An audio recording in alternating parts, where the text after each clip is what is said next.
Les laboratoires hors mur, il faut dire qu'on s'est mis là-dedans pas, pas facilement en fait, hein. C'est un processus pour se mettre à vouloir monter des projets avec la recherche. Et il faut se dire qu'on vient d'une décennie où il y a eu dans le milieu agricole et de la petite paysannerie de fortes réticences vis-à-vis de travailler avec la recherche, en particulier à cause de l'orientation pro-culture OGM et de la privatisation par les droits de propriété intellectuelle en général, des ressources et l'empêchement des agriculteurs à faire leurs propres semences.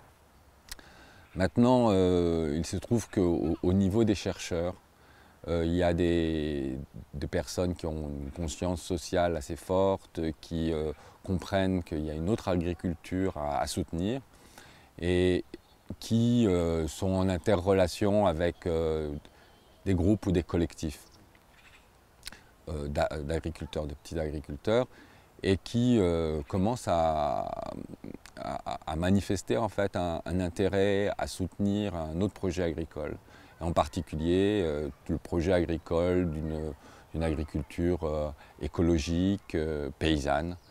Et donc le moment est vraiment venu de pouvoir reconstruire avec l'institution de recherche quelque chose d'intéressant pour servir le projet agricole de l'agroécologie et de l'agrobiodiversité, puisque c'est le fond du projet de BD, c'est de soutenir le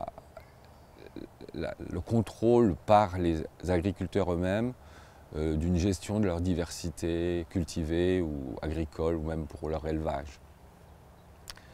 Et donc on a réfléchi avec des collectifs pour construire des projets de recherche qui servaient leur vision. Donc on part de la base, on part des agriculteurs eux-mêmes.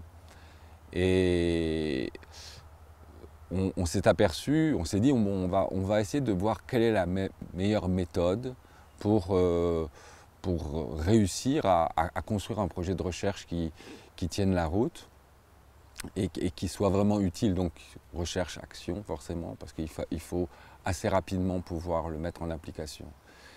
Et donc on a bâti un projet qui s'appelle les laboratoires hors mur pour l'agrobiodiversité, qu'on a construit avec des groupes en France et des universités, enfin Supagro en France, avec des unités de recherche françaises, avec aussi en Algérie et aussi au Bénin, pour être dans différentes situations avec des collectifs ou des organisations paysannes constituées qui souhaitaient,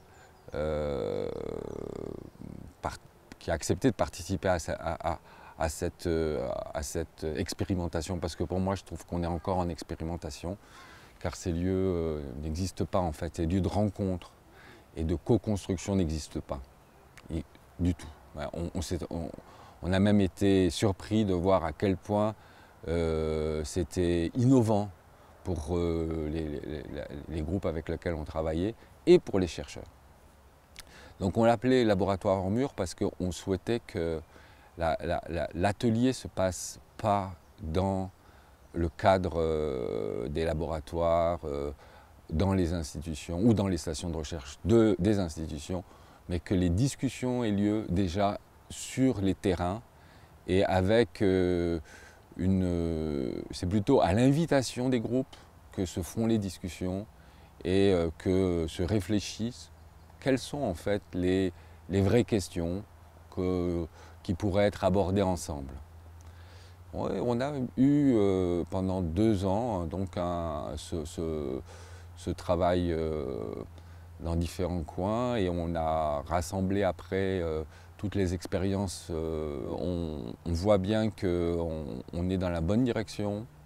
On comprend au niveau de la méthodologie qu'est-ce qu'il faut absolument assurer aux agriculteurs pour qu'ils s'engagent dans une co-construction avec les chercheurs. Et je peux donner l'exemple le plus proche, quoi. On est un des collectifs qui est proche de Montpellier, là où il y a le siège de BD, c'est le collectif des semeurs de la biodiversité du Lot des Voix-Larzac. Ce sont donc des jardiniers et des petits paysans, des maraîchers qui récupèrent toute la biodiversité des variétés anciennes de la région, qui les remettent en culture, qui essayent de les retravailler, les réadapter à la culture d'aujourd'hui, et qui font quand même un très gros travail sur les laitues, sur les oignons. Ils ont des très très bonnes, disons, il y a certaines espèces qui sont en train vraiment de remettre à la vie, et avec une forme de sélection qui est vraiment une sélection paysanne et très intéressante. Donc avec des groupes comme celui-là, nous travaillons à essayer de voir quelles sont leurs envies et leurs besoins,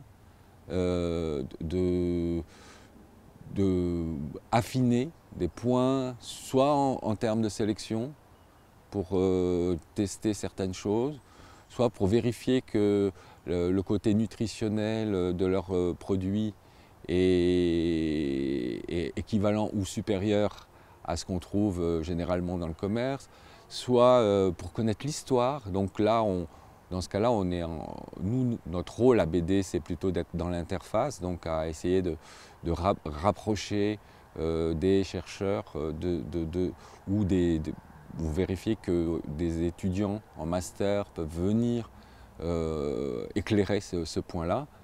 Et après, toute la difficulté, ça va être parce qu'on commence à peine, hein, on ne peut pas dire on a tel ou tel résultat aujourd'hui, on est en train de mettre en place ça.